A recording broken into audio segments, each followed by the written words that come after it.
आयुर्वेद हमारे देश में एक बड़ा पुराना चिकित्सा शास्त्र है जो ये कहता है कि कोई भी व्यक्ति चाहे तो जीवन भर सुखी रह सकता है, निरोगी रह सकता है, रोग मुक्त रह सकता है। तो जीवन भर कोई व्यक्ति निरोगी रहे, सुखी रहे, निरोगी रहे, सुखी रहे जीवन भर, इसके लिए हमारे देश में चिकित्सा शास्त्र है जिसका नाम है आयुर्वेद। योग और प्राणायाम आयुर्वेद का ही सहयोगी है। तो मैं आप सभी गोवा के नागरिकों को आयुर्वेद चिकित्सा शास्त्र के 2-3 सूत्र कहना चाहता हूं जिनको आप अपने जीवन में अपनाएं और हमेशा के लिए आप निरोगी हो जाएं। आयुर्वेद पूरी दुनिया का अकेला चिकित्सा शास्त्र है जो ये कहता है कि किसी भी व्यक्ति को रोगी होने की आवश्यकता ही नहीं है, हर व्यक्ति निरोगी हो सकता है। तो आप बोलेंगे क्या करना है? इसके लिए अपने जीवन में एक बात को ध्यान रखना है कि आपके शरीर में वात, पित्त और कफ ये 3 तरह के कषाय हैं, इनको संतुलित रखिए तो जीवन में कभी कोई रोग आएगा नहीं।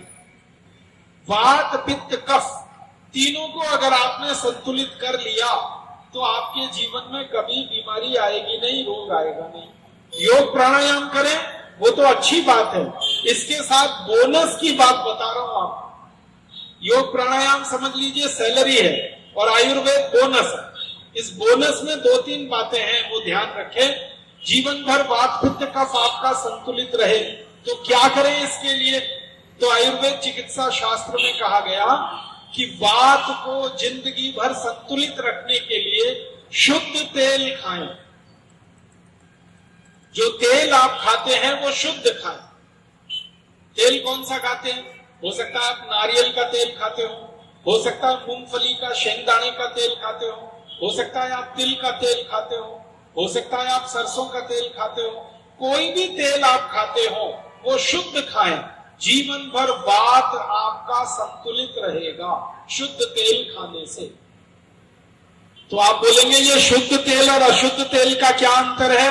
ये शुद्ध तेल और अशुद्ध तेल का मामूली सा अंतर है, और वो मामूली सा अंतर है वो ये कि आप जो बाजार से तेल खरीद कर लाते हैं वो डब्बा बंद है, और ये जो डब्बा बंद तेल है इसको आजकल कहते हैं रिफाइंड तेल, डबल रिफाइंड तेल, ट्रिपल रिफाइंड तेल। तेल को जब रिफाइन किया जाता है तो उसमें बहुत सारे केमिकल्स मिलाए जाते हैं, और वो केमिकल्स तेल में इकट्ठे होकर जब मिल जाते हैं तो आपके शरीर में वो तेल जब जाता है तो वो तेल कभी भी आपको शुद्धता नहीं देता। रिफाइंड तेल शुद्ध नहीं होता, डबल रिफाइंड तेल और भी ज्यादा शुद्ध नहीं होता। तो आप ये जो रिफाइंड और डबल रिफाइंड तेल खाते हैं ये आप खाना बंद कर दीजिए, शुद्ध तेल खाइए। शुद्ध तेल का मतलब शेंगदाना लेके जाइए और तेल निकालने वाले किसी मशीन में दीजिए, तेल निकालकर जो देगा वो शुद्ध तेल। नारियल लेके जाइए, तेल निकालने वाली मशीन से उसका तेल निकलवाइए, वो तेल खाइए, वो शुद्ध तेल है। तिल लेके जाइए और उसका शुद्ध तेल निकलवाइए, वो खाइए, वो शुद्ध तेल है। ये शुद्ध तेल और रिफाइंड तेल का एक अंतर समझाना चाहता हूं। तेल को जब रिफाइन किया जाता है तो उसका जो चिकनाई वाला पदार्थ है वो निकाला जाता है, और विज्ञान की भाषा में अगर मैं आपको सरल बात समझाऊं वो ये कि तेल का जो चिकनाई वाला भाग है वही सबसे ज्यादा प्रोटीन युक्त होता है।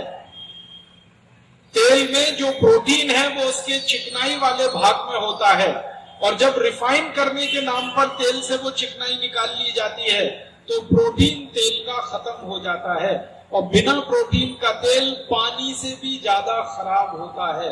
इसलिए आप तेल खाइए, शुद्ध खाइए। तो आपके मन में एक डर पैदा हो जाएगा जो हमारे एलोपैथी चिकित्सकों ने पैदा कर दिया है कि अगर चिकनाई वाला तेल खाएंगे तो हार्ट अटैक आएगा।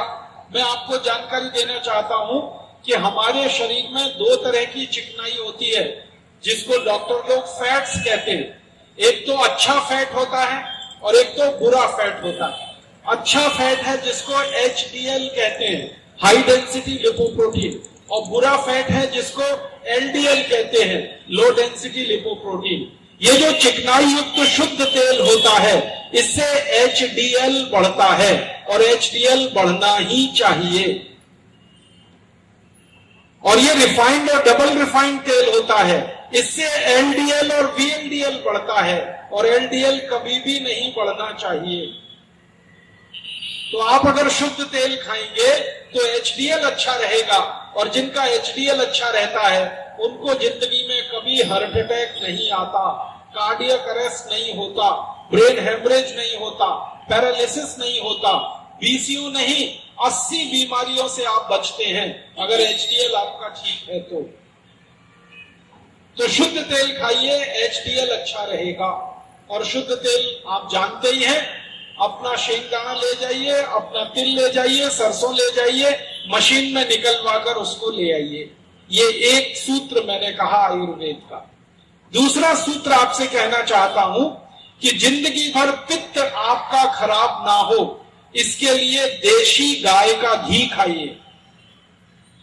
देशी गाय का घी, देशी गाय और विदेशी गाय, दो तरह की गाय होती है हमारे देश में। विदेशी गाय माने जिसके पीठ में कंधा नहीं होता, जिसकी पीठ एकदम सपाट होती है, उस गाय का घी कभी भी मत खाइए। देशी गाय का घी खाइए। देशी गाय जिसकी पीठ में ऐसे करके कंधा निकला रहता है, और जिस गाय की पीठ में कंधा जितना ऊंचा होगा वो गाय उतनी ही अच्छी मानी जाती है।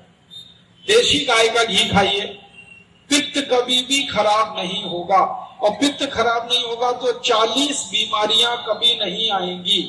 Acidity, hyper acidity, ulcer, peptic ulcer, ये सब बीमारियां पित्त की खराबी से आती हैं। पित्त को व्यवस्थित रखिए, 40 बीमारियों से बचे रहेंगे। शुद्ध गाय का घी खाइए। आप बोलेंगे जी भैंस का घी खाएं तो, मशी का घी खाएं तो, मत खाइए, नहीं तो मशी जैसे ही हो जाएंगे।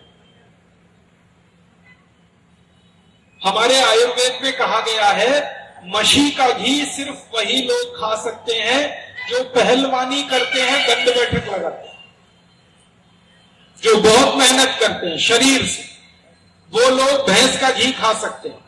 और एक खराब बीमारी होती है आयुर्वेद में जिसको कहते हैं भस्मक रोग। भस्मक रोग में क्या होता है, व्यक्ति को भूख बहुत ज्यादा लगती है, अभी 15-20 रोटी खाएगा, आधा घंटे में और 15-20 रोटी खा जाएगा, ऐसा रोग भस्मक रोग। उस रोग के व्यक्ति को मशी का घी खाना चाहिए।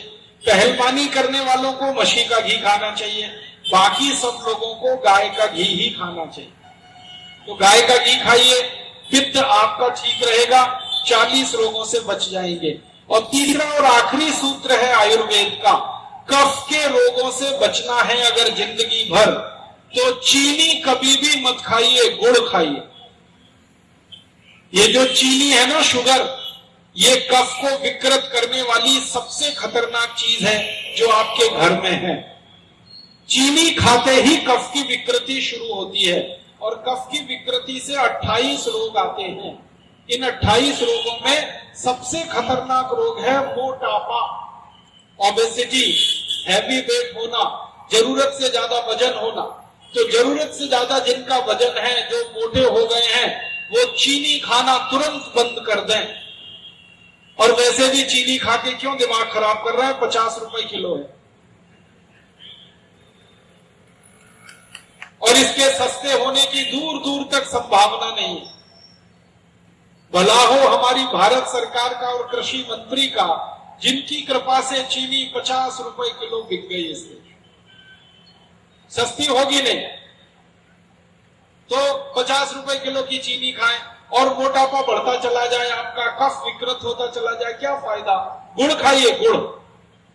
और गुड़ से भी अच्छी एक चीज है, महाराष्ट्र में ही मिलती है और कहीं नहीं मिलती, काकवी खाइए। काकवी, काकवी तो आप समझते हैं, गुड़ बनाते समय जो शीरा होता है उसको बोतल में बंद करके रख लेते हैं, उससे अच्छी कोई चीज नहीं है खाने की।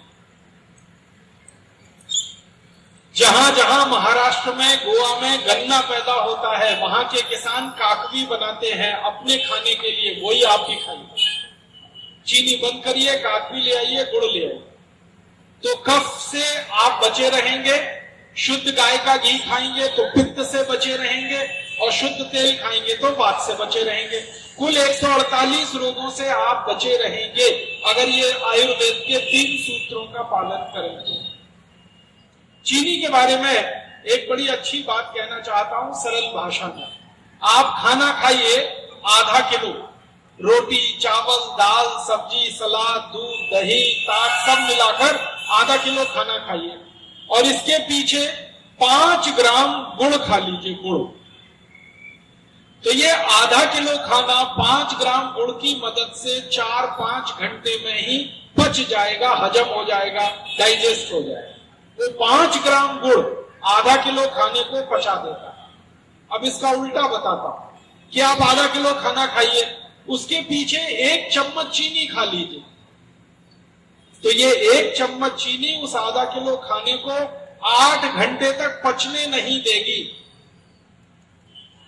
और पूरा खाना पच जाएगा, वो 1 चम्मच चीनी नहीं पचेगी और पूरे आधा किलो खाने की ऊर्जा 1 चम्मच चीनी को पचाने में खर्च हो जाएगी, फिर भी चीनी नहीं पचेगी। चीनी सबसे खतरनाक चीज है दुनिया में, जिसको व्हाइट पॉइजन कहा जाता है। ये अपने घर से निकाल के बाहर कर दीजिए।